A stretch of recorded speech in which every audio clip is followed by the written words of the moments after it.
Lake Okeechobee means big water in the Seminole Native American language. It's been called a toxic, dangerous, destructive body of water, and also one of Florida's greatest ecological treasures. In December 2024, Florida lowered Lake Okeechobee by a few inches. 48 hours later, a satellite passing overhead caught footage that the public was never supposed to see. Something was rising up off the bottom of the largest freshwater lake in the state. Something dark, something that turned the water the color of black tea and bled out of the mouths of two rivers toward two different coasts at the same time.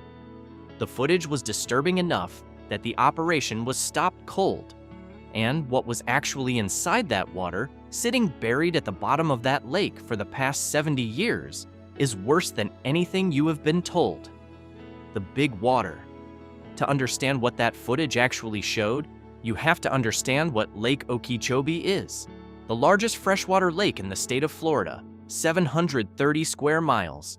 The second largest freshwater lake contained entirely within the lower 48 United States.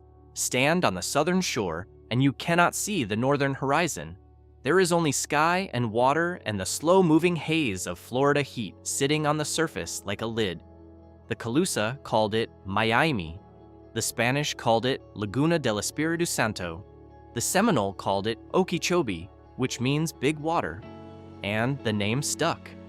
For more than a century, this lake has been the beating heart of South Florida's water system. It feeds the Everglades. It supports the agricultural economy of the entire central part of the state. It supplies drinking water to over 8 million people. It is connected by a series of man-made canals to both the Atlantic Ocean on the east coast and the Gulf of Mexico on the west. When something goes wrong at Lake Okeechobee, it does not stay at Lake Okeechobee, it travels. In December 2024, the South Florida Water Management District made a decision that, on paper, looked like every other decision they had made for the last 50 years. Lake levels were running high. The Army Corps of Engineers, which has managed the lake's outflows since the 1930s, ordered a controlled release. Lower the water by several inches, spread it out over a few weeks, take pressure off the aging Herbert Hoover Dike, let sunlight back into the submerged grass beds inside the lake. It was textbook. It had been done dozens of times before. Stay with me here, because what happened next was not in any of the textbooks. Within 48 hours of the gates opening, NOAA imagery analysts were watching a stain spread across their monitors that should not have existed. Sentinel-2 and Landsat satellites passing overhead at orbital altitude were picking it up too. Plumes of black water moving down the St. Lucie River toward the Atlantic. Plumes of black water moving down the Caloosahatchee River toward the Gulf. Both at once, both visible from space, and both rising up out of the same source. What had been sitting at the bottom of Lake Okeechobee for the past 70 years, waiting for exactly the wrong management decision to mobilize it, was now in motion. The wall. Before we go any further, you need to know why Lake Okeechobee has a wall around it, and what that wall was built to contain. The lake is shallow, remarkably shallow for its size. The average depth is only about 9 feet. In some places, you can wade hundreds of yards from shore before the water reaches your waist. That shallowness made the lake extraordinarily sensitive to weather and extraordinarily dangerous during storms. On September 16, 1928, a Category 5 hurricane made landfall near Palm Beach, Florida. The storm had already devastated Puerto Rico and the Bahamas. When it reached Florida, it carried sustained winds of 145 miles per hour directly over Lake Okeechobee. The lake had no containment system at the time. It was surrounded by low-lying agricultural land, much of it occupied by black migrant workers who harvested beans, sugar cane, and winter vegetables in the rich muck soil of the Everglades. When the hurricane's winds pushed the lake's water against the southern shore, the natural banks collapsed. A wall of water swept across the farmland. The official death toll was 2,500. The actual number was almost certainly higher, possibly over 3,000. Most of the victims were black agricultural workers whose deaths were never formally recorded. Mass graves were dug, bodies were burned. The time It was the second deadliest natural disaster in American history, and it was entirely preventable. In the aftermath, the federal government ordered the construction of a containment system. The Army Corps of Engineers began work on the Herbert Hoover Dike, a 143-mile earthen levee that would completely encircle Lake Okeechobee, transforming it from a natural lake into a controlled reservoir. By the 1960s, the lake was fully contained. Water could no longer escape over the natural banks. It could only leave through controlled outlets, canals, and spillways managed by the Army Corps according to strict operational schedules. The lake that had killed thousands was now under human control. Or so everyone believed. The sink. The dike did not just contain the lake, it changed what the lake was. Before the wall, Okeechobee's waters flowed naturally southward into the Everglades. They filtered through marshlands that cleaned and dispersed the water over hundreds of miles. A slow-moving river of grass that stretched from central Florida all the way to Florida Bay. That had been the system for thousands of years. The dike cut it off. The Everglades were drained for agriculture. The land between the lake and the remaining wetlands became the Everglades Agricultural Area. Hundreds of thousands of acres of sugarcane, vegetables, and cattle planted on the rich muck soil. Florida's year-round growing season turned the belt into one of the most productive farming regions in the country, an industry worth billions annually. But farming at this scale requires fertilizer, and fertilizer contains phosphorus. For decades, agricultural runoff from the Everglades Agricultural Area flowed back into Lake Okeechobee. Phosphorus, essential in trace amounts, devastating in excess, accumulated in the lake's waters and eventually in its sediments. The shallow lake acted as a settling pond. Year after year, decade after decade, the sediment layer grew thicker, more dangerous. By the 1990s, scientists were already warning about what they called legacy phosphorus, decades of agricultural runoff stored in the bottom mud, just sitting there, waiting. In December 2024, the conditions to release it finally arrived. If this is the first you are hearing about what is buried under that lake, do me a quick favor and hit the like button and subscribe before we keep going. The rest of this story is exactly the kind of thing that gets buried by people who do not want it traveling, and the algorithm is the only reason it travels at all. Now stay with me, because this next part is where the system breaks. The trap: Lake Okeechobee cannot overflow its banks. The Herbert Hoover Dike prevents that. But the lake has to be managed within a specific range of water levels. Too high, and the aging dike is at risk of failure. Too low, and the lake's ecology collapses. When the lake rises above safe levels, the Army Corps of Engineers has only two real options. They can release water east through the St. Lucie Canal toward the Atlantic, or they can release it west through the Caloosahatchee River toward the Gulf. These are the east and west choices. Both of them are ecological disasters. A senior water manager with the South Florida Water Management District, sitting in a control room in West Palm Beach, has described the decision in interviews as the worst job in the state of Florida. Every time the gauges climb, somebody in that room has to choose which coast to poison. There is no third door. There has not been one for 60 years. The St. Lucie River flows through Martin and St. Lucie counties on Florida's Treasure Coast, eventually emptying into the Indian River Lagoon, one of the most biodiverse estuaries in North America.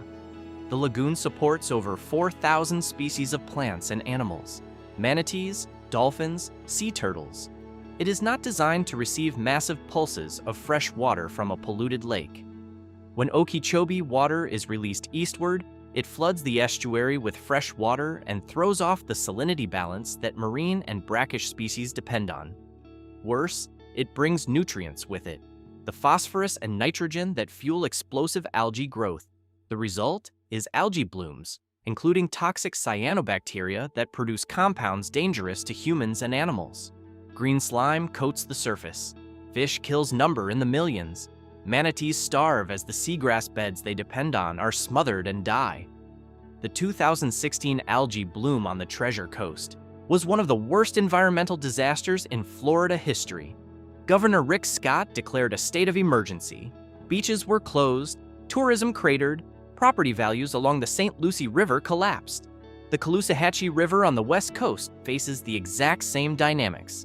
Releases toward the Gulf feed red tide events, caused by an organism called Karenia brevis, which produces neurotoxins that kill fish by the millions and cause respiratory problems in people who breathe the air near affected beaches. The 2018 red tide event killed over 2,000 tons of marine life along Florida's Gulf Coast. Dead fish, manatees, dolphins, and sea turtles washed up on beaches from Naples to Tampa Bay. The tourism industry lost hundreds of millions of dollars. Both coasts have been held hostage to this lake's management for decades. But the December 2024 event was different. What that water manager in West Palm Beach saw on his screen during the release operation, the readings coming back from the canals, were unlike anything in the operational history of the dike. The numbers should not have been possible, not for a controlled lowering of a few inches. Something else was coming up out of the lake. What was at the bottom? The release operation that began in December of 2024 was planned according to the Army Corps' standard procedures. The Lake Okeechobee System Operating Manual called for keeping water levels within a specific target range. The release was scheduled to lower the lake by several inches over several weeks. The rate was modest by historical standards. The timing was chosen to avoid peak tourist season. The operation was coordinated with state environmental agencies. Everything was done by the book. What the book did not account for was what was sitting at the bottom of the lake. Moving large volumes of water creates turbulence. Currents form. Sediments that have been undisturbed for years can be stirred up off the bottom. Under normal circumstances, this is minor. Some nutrients might be temporarily elevated, nothing catastrophic. But Lake Okeechobee's sediments are not normal sediments. They contain 70 years of accumulated agricultural runoff. Phosphorus concentrations in the bottom muck are among the highest ever recorded in a natural water body anywhere in the world. The sediments also contain organic matter, decades of dead algae, decomposed plant material, accumulated biological waste in quantities that dwarf anything the management models had ever anticipated. When the December 2024 release began, the disturbance of the lake bottom was more severe than predicted. The sediments did not stir slightly, they mobilized. Clouds of legacy muck rose up off the bottom into the water column and mixed with the water being released through the canals. That is the rising. That is what was on the satellite footage. As the muck-laden water moved downstream, the organic matter inside it began to decompose. Decomposition consumes oxygen. When large quantities of organic matter decompose rapidly, they can deplete the dissolved oxygen in the water to levels that kill fish and any other aquatic life trying to breathe in it. This is called hypoxia, low oxygen. In extreme cases, anoxia, no oxygen at all. The water leaving Lake Okeechobee in December 2024 became hypoxic within hours, and it carried something else. Tannins, organic compounds released by decomposing plant matter, the same compounds that give tea its color.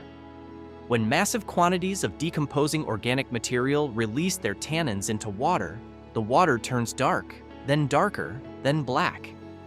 The plumes that lit up the NOAA satellite imagery within 48 hours of the release were visible because of their color. The water moving down the St. Lucie and Caloosahatchee rivers was dark enough to be distinguished from normal water at orbital altitudes. The Sentinel-2 and Landsat passes captured images of the plumes spreading like ink through the waterways. Within days, the black water reached the coastal estuaries. Within a week, it was visible in the nearshore waters of both the Atlantic and the Gulf. The color was striking. The implications were worse, because nobody yet knew what was actually inside that water, what the testing revealed. A field biologist with the Florida Department of Environmental Protection waded out into the St. Lucie River at sunrise on a Saturday, sample bottles in hand, and stopped. She had been told to expect discoloration. She had not been told the river would feel viscous. She filled her bottles. She labeled them. She walked them back to the truck without saying much. The smell, she would tell colleagues later, was not algae. It was older than algae. It was something that had been buried. When the lab results came back, the numbers were the kind of numbers that get rechecked twice before anyone signs off on them. Phosphorus levels were off the charts, not the elevated levels typical of an Okeechobee release, concentrations that exceeded anything previously recorded during a release event. The legacy mud at the bottom of the lake had been stirred up. It was now flowing toward both coasts. Dissolved oxygen was nearly zero in some samples. The water was functionally dead, unable to support any aerobic life. Fish swimming into these plumes would suffocate within minutes. The samples also contained bacterial concentrations, suggesting decomposing organic matter in quantities that would fuel algae blooms for months to come. The phosphorus in that water was fertilizer. Once it reached the estuaries, it would feed algae growth on a massive scale. The nutrients that had accumulated in Lake Okeechobee's sediments over 70 years were now being delivered in concentrated form to the coastal ecosystems of both Florida coasts simultaneously. The Florida Department of Environmental Protection issued health advisories for water contact along both the Treasure Coast and the Lee County coast. Swimming was discouraged, fishing was warned against. Those advisories are still in effect. And the field biologist who had filled those first sample bottles, she would later tell a reporter she had stopped letting her children swim in any waterway connected to the lake. Not just for now, indefinitely. Because what was in those bottles was not going to flush out to sea and disappear. It was going to feed something. The only question was what and where and how soon. The coasts go dark. The immediate impacts were visible within days. On the Treasure Coast, the St. Lucie River turned the color of dark chocolate. Fish kills began almost immediately. Mullet, snook, and bait fish floating belly up along the riverbanks. The smell of decomposition spread across waterfront neighborhoods. A charter captain who had run fishing trips out of Stewart for 26 years pulled into the dock that first week, looked at the water, and canceled every booking on his calendar through February. He told his customers the truth. The fish were dead. The water was poison. He could not in good conscience put a paying client into it. He had survived the 2016 bloom. He had survived the 2018 red tide. This, he said, was different. The Indian River Lagoon, already stressed from years of nutrient pollution, received another massive pulse of phosphorus and nitrogen. Scientists who had been monitoring the lagoon's slow recovery from the 2016 bloom watched in real time as the water quality metrics they had been tracking for years collapsed back to crisis levels. The seagrass beds, the foundation of the lagoon's entire ecosystem, the feeding grounds for manatees, the nursery habitat for commercial fish species, were smothered by the sediment-laden water. Sunlight could not penetrate the murky surface. Photosynthesis stopped. The grass began to die. Manatees in the Indian River Lagoon had already been dying in record numbers due to seagrass loss. Over 1,000 manatees died in Florida in 2021 alone, most from starvation after seagrass die-offs. The December 2024 event threatened to trigger another mass mortality event, right on top of an ecosystem that had not yet recovered from the last one. On the West Coast, the Caloosahatchee River carried the same toxic payload toward the Gulf. The water spreading into San Carlos Bay and the waters around Sanibel and Captiva Islands was visibly discolored, carrying the unmistakable signature of Lake Okeechobee's disturbed sediments. Red tide had already been present at low levels along the Gulf Coast. The nutrient pulse from Okeechobee gave the Carenia brevis organism exactly the fuel it needed to bloom explosively. Within weeks, red tide concentrations were spiking along the Lee County coast. Dead fish began washing up on beaches. Respiratory irritation was reported by residents and tourists. The tourism industry, already recovering from previous red tide events, faced another devastating blow. Fishing guides canceled charters. Hotels reported cancellations.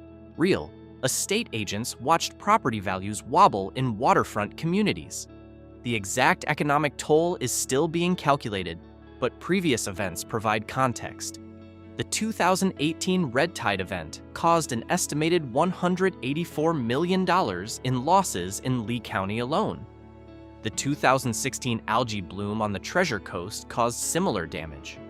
The December 2024 event hit both coasts at once. The question nobody wants to answer, the question everyone is now asking is simple. Can this be fixed? A wetlands ecologist who has spent the last 15 years working on Everglades restoration, sitting in his office in Gainesville, has put it this way to his graduate students. The phosphorus is not coming back out. There is no machine, there is no chemical, there is no contractor on the planet who can vacuum legacy nutrients out of 730 square miles of lake bottom muck. The contamination is permanent. The only options left are management strategies that try to minimize disturbance of the sediments, keep the lake at stable levels, avoid operations that create turbulence near the bottom. Except that certain management actions are now off the table because the consequences are too severe, and those strategies conflict with everything else. The Herbert Hoover Dike is aging. Sections of the 143-mile levee are at risk of failure during major storms. Rehabilitation work has been ongoing for years, but the dike was never designed to last forever. When lake levels rise, the dike is stressed. Releases become necessary for safety. Climate change is intensifying Florida's rainfall patterns. The frequency of high water events at Lake Okeechobee is increasing, and 8 million people still depend on the lake for drinking water. Agriculture still depends on the lake for irrigation. The competing demands are not going away. The system is trapped. Keep the lake high, and the dike is at risk. Lower the lake, and legacy pollution gets released. Send water south to the Everglades, and the remaining wetlands receive nutrient-laden water that damages their ecology. Send water to the coasts, and the estuaries collapse. Every option is bad. The Comprehensive Everglades Restoration Plan, authorized in the year 2000, was supposed to solve this. A more than $10 billion federal-state partnership designed to restore the natural flow of water through South Florida.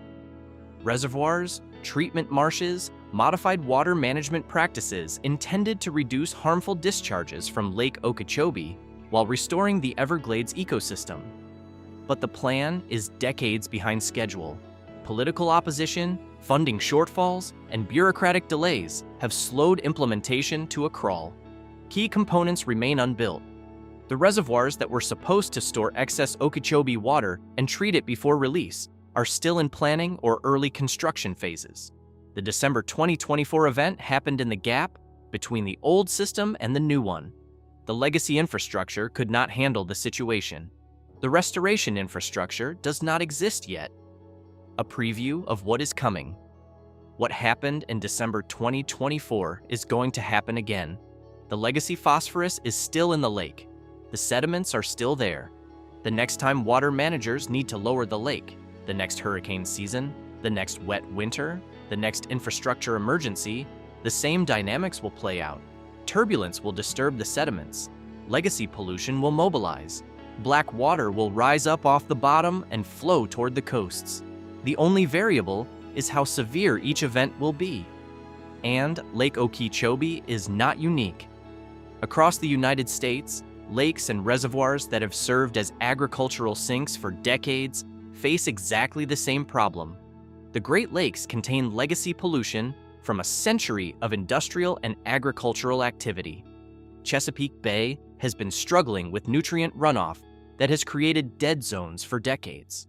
The Mississippi River carries agricultural pollution from the entire Midwest down to the Gulf of Mexico, fueling a hypoxic dead zone the size of New Jersey. Climate change is intensifying all of these problems. Warmer water holds less oxygen. More intense rainfall mobilizes sediments more aggressively. Shifting precipitation patterns are stressing water management systems designed for 20th century conditions, not the conditions we are living in now. What happened at Lake Okeechobee in December 2024 is a preview of what other systems will face in the coming decades. The pollution is in the sediments. The contamination is permanent. The best we can do is manage around it, and management has limits. The lake that waits. Lake Okeechobee, Big Water, has been the beating heart of South Florida for centuries. Now, it is a reservoir of buried poison, accumulated over 70 years of agricultural runoff, waiting for the next disturbance to send it rising up off the bottom and out toward both coasts. The wall we built around it after the 1928 hurricane was supposed to make the lake safe. It made the lake a trap instead. Everything that flowed in stayed in. The phosphorus, the nitrogen, the organic waste, all of it settled to the bottom and waited. In December 2024, we disturbed the sediments, and what came out was 70 years of accumulated damage compressed into a single event, spread across two coastlines, visible from space. Both Florida coasts are now contaminated. The Indian River Lagoon is dying. The Gulf Coast is battling another red tide, and Lake Okeechobee sits in the center, still full of legacy poison, still connected to 8 million people's drinking water, still the only place the Army Corps can send excess water when the rains come and the dike needs protection. There is no solution. There is only management, and management just failed spectacularly. The December 2024 event was a warning. The question is whether anyone will heed it before the next event makes the warning look minor. Lake Okeechobee is big water. What is in it is bigger, and it is not staying at the bottom anymore. If this is the first time you are hearing what really came up out of Lake Okeechobee, drop a comment and tell us what you think should happen next. Should the releases be stopped? Should the dike come down? Should the Everglades restoration plan be fast-tracked before the next hurricane season hits? We read every comment, and if you want to know what the next environmental warning sign looks like, the one nobody is paying attention to yet, the next video is already waiting for you on the screen. Click it now, before it happens.